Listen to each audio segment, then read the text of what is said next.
आता पाहूया टॉप 9 मोठ्या बातम्या। पुणे शहरासाठी महापालिकेचं सांस्कृतिक धोरण तज्ज्ञ सल्लागारपदी राहुल सोलापूरकरची नियुक्ती। आता आपल्याला कळलंच असेल की सोलापूरकर जे बोलतो ते कोणाच्या इशाऱ्यावर बोलतो आणि त्याला राजश्री कोणाचा आहे। जितेंद्र आव्हाडांचं ट्विट। जरांगेंकडून उपोषणासारख्या पवित्र हत्याराचा खेळखंडोबा लक्ष्मण हाकेंची टीका। उठसूट उपोषणाला बसून जरांगेंनी उपोषणाची वाट लावली।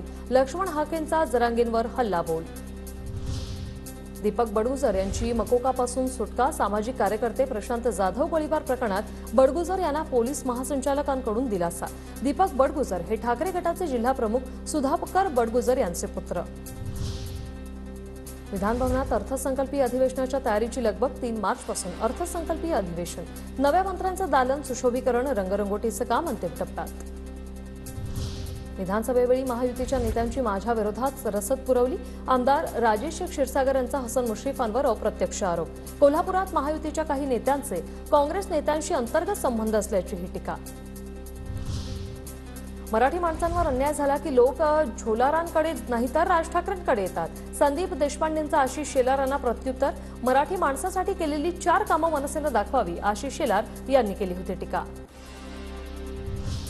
राज्यातील सर्व उर्दू शाळांची तपासणी होणार। मुख्यमंत्री देवेंद्र फडणवीसांचे आदेश। अल्पसंख्याक आयोगाने केलेल्या चौकशीतून अनेक उर्दू शाळेतले गैरप्रकार उघडकीस। घोटाळेबाजांना अटक करणार। राज्य अल्पसंख्याक विभागाचे अध्यक्ष प्यारे खान यांचा इशारा।